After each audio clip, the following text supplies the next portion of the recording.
क्या हमारा व्यवसाय और जीत हमारे ही साथ है? हाँ, मुझे सच में लगता है कि अभी ये सब्र का खेल है। अगर धैर्य रखें तो मुझे लगता है अंत में हम वहाँ पहुँचेंगे जहाँ जाना चाहते हैं। हम वहाँ होंगे जहाँ होना है। मुझे लगता है मिस्टर मैकफारलैंड पर्दे के पीछे हैं। वो कुछ साझा नहीं कर रहे क्योंकि वो काम कर रहे हैं। यही मेरा सवाल है। मानिए, मैं बस वो कह रहा हूँ जो महसूस करता हूँ। मुझे कुछ नहीं पता, पर मुझे लगा कि मैंने उन लोगों से विस्तार से पूछा जो ये सब करते हुए काफ़ी अधीर और बेचैन हो रहे हैं, क्योंकि मुझे हाल में बहुत सारे लगातार कॉल्स आ रहे हैं। पिछले महज 2 महीनों के छोटे से समय में मुझे करीब 13 अलग अलग नए तरह के व्यापारों और स्टार्टअप्स के प्रस्तावों के लिए बहुत से कॉल मिले हैं जो लोग चाहते हैं कि मैं उनमें शामिल हूँ। दोस्तों, जब मैं इसमें आया था, मैंने तब वहाँ मौजूद सबको बहुत ही स्पष्ट तरीके से बताया था कि इंटरनेट की दुनिया में मेरा ऑनलाइन माध्यम से कुछ और करने का कभी इरादा नहीं था। और मैंने स्पष्ट किया था कि यह बिल्कुल आखिरी होगा, क्योंकि पैसे कमाने के इस पूरे मामले में इंटरनेट पर मेरा किया जाने वाला यह सबसे आखिरी काम होगा। हाँ, क्योंकि मेरे बीते अनुभवों से पता चलता है कि सब आता है और चला जाता है। दोस्तों, आखिर हमें इस क्षेत्र में कितना समय हुआ है? अब करीब 7-8 साल हो गए हैं और मुझे यहाँ रहते हुए अब पूरे 5 साल हो गए, और ये अब भी यही है। ये उन चीज़ों जैसा नहीं है जो आईं और बस गायब हो गईं। तो मैं बस सबको प्रोत्साहित करना चाहता हूँ कि आप सभी सब्र रखें। मुझे सच में ऐसा लगता है कि अब कुछ बड़ा होने वाला है। मुझे वाकई लगता है कि मैं वहाँ पहुँचूँगा जहाँ मैं पहुँचना चाहता हूँ। पर देखिए, सबके अपने चुनाव होते हैं। हाँ, मैं अब भी काम कर रहा हूँ। मुझे एक अच्छी नौकरी मिल गई है। मेहनत और सब्र से उस दिन का इंतज़ार है जब दोबारा कभी काम नहीं करना पड़ेगा। हाँ, किसी दिन वो बहुत अच्छा होगा। पर खैर, कुल मिलाकर देखा जाए तो सारी महिमा भगवान की है। भगवान सब कुछ चलाता है। वही इसे, इन विशाल समुद्रों और सूरज को पूरी तरह संभालता है। देखिए, सब भगवान के हाथ में है। सब भगवान पर छोड़ दें। अगर आप विश्वास करें तो ये होगा। हे, तो मैंने नीचे डिस्क्रिप्शन में हैशटैग फिक्शन विद ऐश डाला है। आप अपने साथ जो कुछ भी रखते हैं वही असल में आपको बनाता है। और फिर जो फोटो मैंने पोस्ट की थी उसमें लिखा था ऊपर उठें और आगे बढ़ें। आपकी अपनी क्षमता पूरी तरह से असीमित है। तो पहले मैं आपको ये शब्द पढ़कर सुनाना चाहती हूँ। मुझे नए शब्द ढूंढना और उनके मतलब पढ़ना पसंद है। शायद आप इसका मतलब जानते हो, मुझे पता नहीं। तो दरअसल वह खास शब्द सेंग्विन सेंग्विन और इसका अर्थ है पूर्णतः शांत और आशावान बने रहना, तब भी जब आपके अपने जीवन में चीजें काफी ज्यादा गलत दिशा में जा रही हों। साथ ही इसका अर्थ है खुशी खुशी आशावादी और आत्मविश्वासी होना, विशेष रूप से तब जब आप किसी बहुत ही कठिन स्थिति में हों। चलिए यहाँ पर देखते हैं। तो सेंग्विन का यही अर्थ है। मैं समझाऊंगा कि मेरे कहने का क्या मतलब था कि जो आप अपने साथ रखते हैं वही आपको बनाता है। और सबसे पहले मैं वो पढ़ूंगा जो मुझे कहीं मिला था। उसका क्या अर्थ है, उम्मीद है मुझे वो मिल जाए। ठीक है। इसका अर्थ यह है कि आपका आंतरिक बोझ, पुरानी यादें, विश्वास, भावनाएं और पिछले अनुभव ही आपके संपूर्ण अस्तित्व और आपकी विशिष्ट पहचान को बहुत गहराई से प्रभावित करते हैं। ये आपके चरित्र, पहचान और भविष्य को एक नया आकार प्रदान करते हैं। मुख्य रूप से आप कौन हैं यह परिभाषित करना। और फिर देखते हैं यहाँ इसके लिए और क्या था।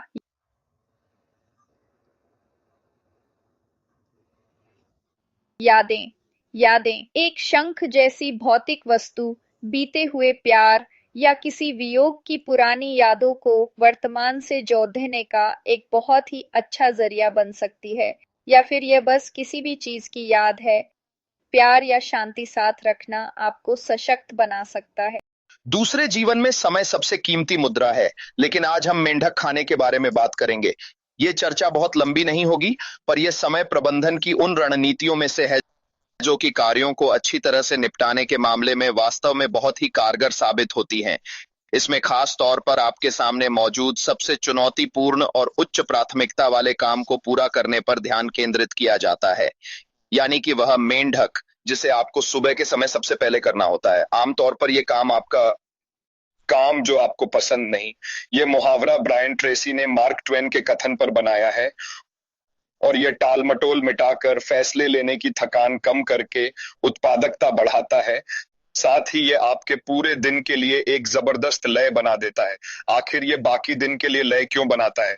क्योंकि इसका मतलब है कि आप उस काम को पूरी तरह निपटाकर रास्ते से हटा देते हैं, वो काम जो आपको पसंद नहीं है, जिसे आप उस एक काम को टालते रहते हैं जिसके बारे में आप जानते हैं कि वह करना मुश्किल होगा। पर जब आप एक बार कामयाब होकर उस एक नापसंदीदा काम को आखिरकार पूरा कर लेते हैं जिसे आप वास्तव में करना नहीं चाहते थे, तो इससे आपको बहुत बड़ी राहत और खुशी मिलती है। और बस यही वजह है कि यह बात समझना और पहचानना बहुत ही ज्यादा जरूरी है कि वहां ऐसे कई काम होंगे जो आपको करना शायद अपने मन से बिल्कुल भी पसंद नहीं है, मगर वो करने ही पड़ेंगे। इसलिए उन्हें पीछे टालने के बजाय आपको उन्हें अपनी सबसे पहली प्राथमिकता देनी चाहिए। शेल्फ, बस बिल्कुल इसी जगह पर तो ईटिंग द फ्रॉग वाली तकनीक निश्चित रूप से काम आती है। तो फिर आखिर इसके कुछ बुनियादी सिद्धांत और इसे लागू करने के तरीके क्या हैं? इनमें सबसे पहली बात यह है कि आखिर आप इसकी सही पहचान किस तरह से करते हैं। इसका मतलब है दिन के सबसे जरूरी, असरदार या मुश्किल काम को चुनना, जिसे आपको दिन की शुरुआत में सबसे पहले करना है, चाहे वह काम कुछ भी क्यों ना हो। जैसा कि आप जानते हैं, यहां हमारी इस नैरोबोट पर सबसे बुरे कामों में से एक, वैसे तो कई हैं, पर उनमें से एक है टॉयलेट खाली करना। ये एक चुनौती है, वैसे पूरी तरह चुनौती नहीं, लेकिन अगर आप हाउस बोट पर रहते हैं तो ये वो चीज है जिसे आपको निश्चित रूप से समझना और अपनाना ही पड़ता है। आपको खुद टॉयलेट खाली करना होता है, आपको उसमें पानी भी भरना होता है, और ये वास्तव में वो काम है जो किसी भी इंसान को करना बिल्कुल पसंद नहीं होता है, और कोई रास्ता नहीं, आपको ये सब करना ही पड़ता है। मैं तो हमेशा ही इसे तब तक टालता हूं जब तक हो सके, ताकि मैं इसे कर सकूं और फिर हिम्मत जुटाकर इसे बस निपटा लूं। दरअसल सच बात यह है कि मुझे अपने लिए एक बिल्कुल सही और उचित वक्त तय करना चाहिए, ये कहने के लिए कि चलो ठीक है, मैं इस काम को इस खास दिन और इस निश्चित समय पर पूरा करूंगा। इसे करो, निपटा लो, बात खत्म। फिर इसे करने में कोई परेशानी नहीं होती है ना, क्योंकि आप इसे करके परे कर देते हैं। और इसके अलावा क्या हिस्सा होता है, एक गधे के साथ जीत, सीधे इसमें कदम रखें और सर्वश्रेष्ठ से व्यापार सीखें। मैं आपको इसके बारे में बस इतना ही बता सकता हूं, लेकिन धैर्य बनाए रखें, शांत रहें। हम चाहते हैं कि हर कोई सफल हो, चाहे कुछ भी हो। हमारे पास ऐसे लोग हैं जो पर्दे के पीछे ऐसे काम कर रहे हैं जिन पर आप अब भी विश्वास नहीं करेंगे, ठीक है? लेकिन मैं चाहता हूं कि आप शांत रहें। मुझे हर दिन 500 से ज्यादा सवाल मिलते हैं, लोग मुझसे चीजें पूछते हैं, और जानते हो क्या?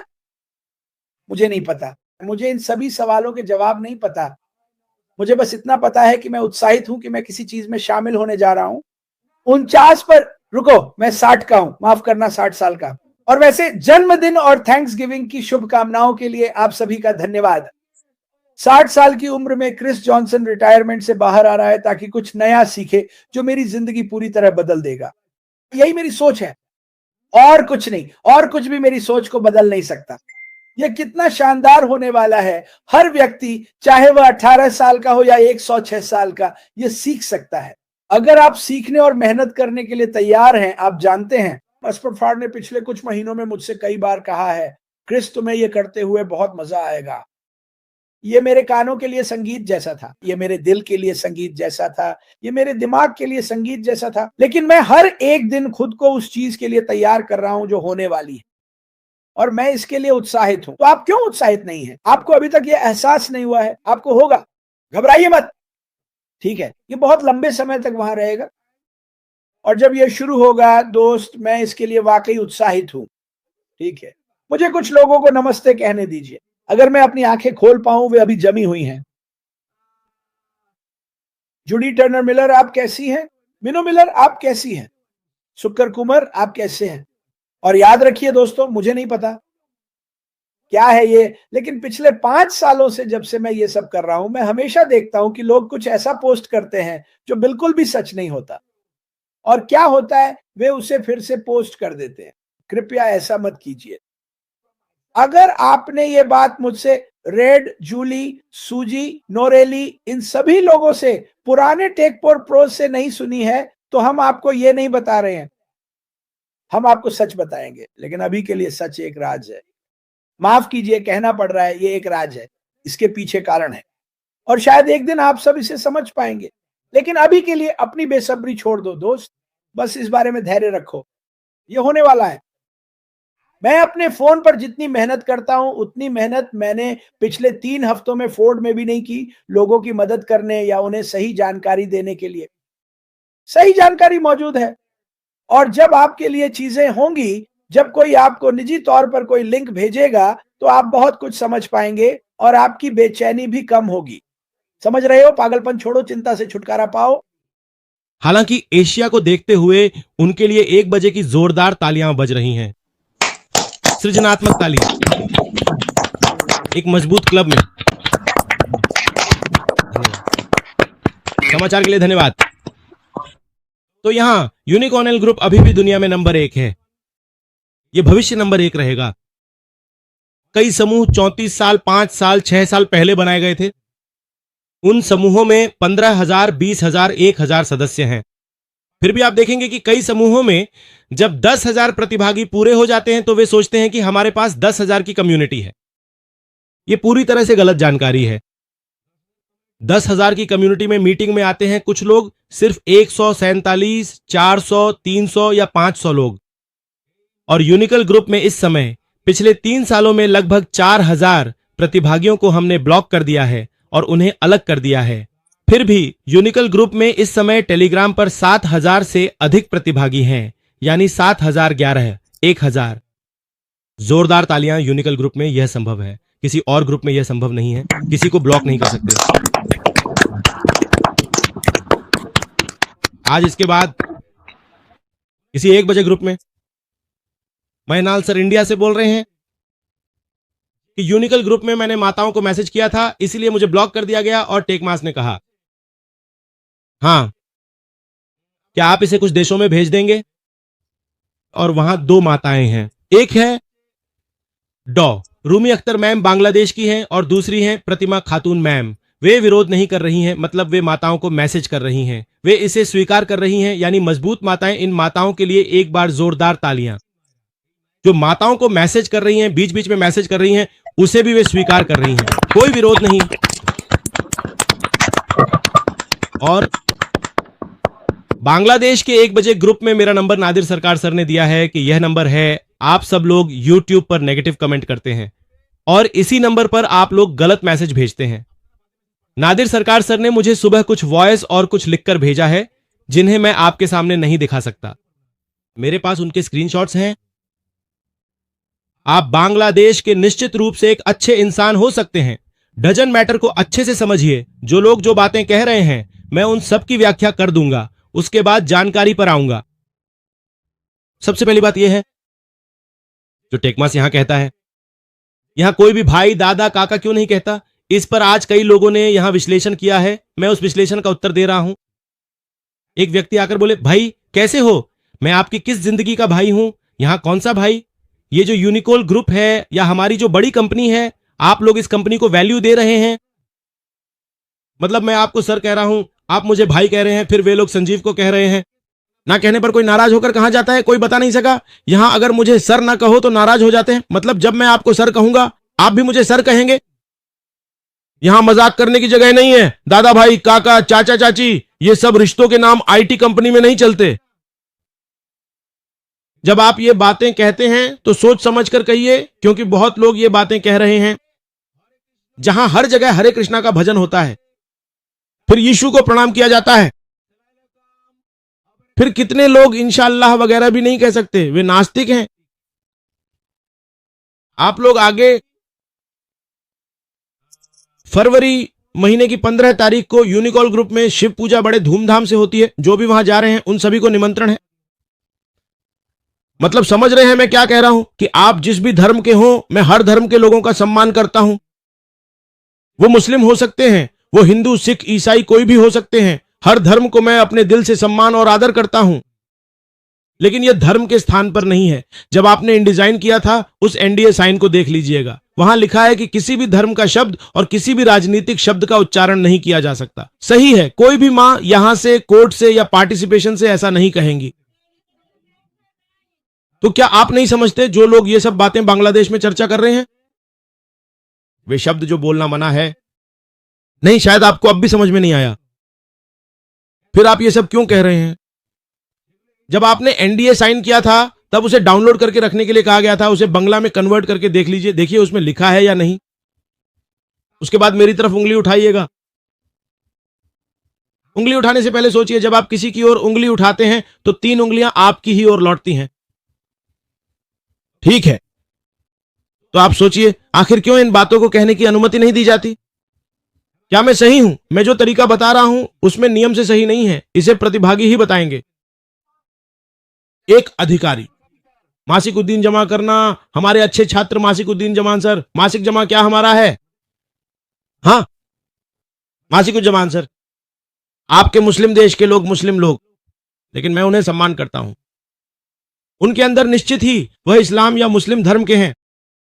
हमारे यहां शैफुल्ला मंडल जी हैं, हमारे यहां इस्लाम सर भी हैं, हमारा असरा भी यहीं पर है। नूर 112 बोलो। हाँ बोलो बोलो। रास्ता नहीं है लेने के लिए मुंह आपके ऊपर, उसे चिल्लाने के लिए। कुछ सब लोग देखें, आपको मैं भेज दूंगा। ये सब आप रात में देखेंगे तो आपको रात में नींद नहीं आएगी। मैं भेज दूंगा। जो कुछ मैं कह रहा हूं आप समझ पाएंगे कि मैं क्यों कह रहा हूं। ठीक है सर, आपको मैं भेज दूंगा। तो आप समझ सकते हैं, आज बांग्लादेश में सिर्फ मेरी आलोचना करने के लिए उस ग्रुप में 1.5 घंटे की मीटिंग की गई है। उस ग्रुप में प्रतिमा खातून मैम लीड कर रही हैं और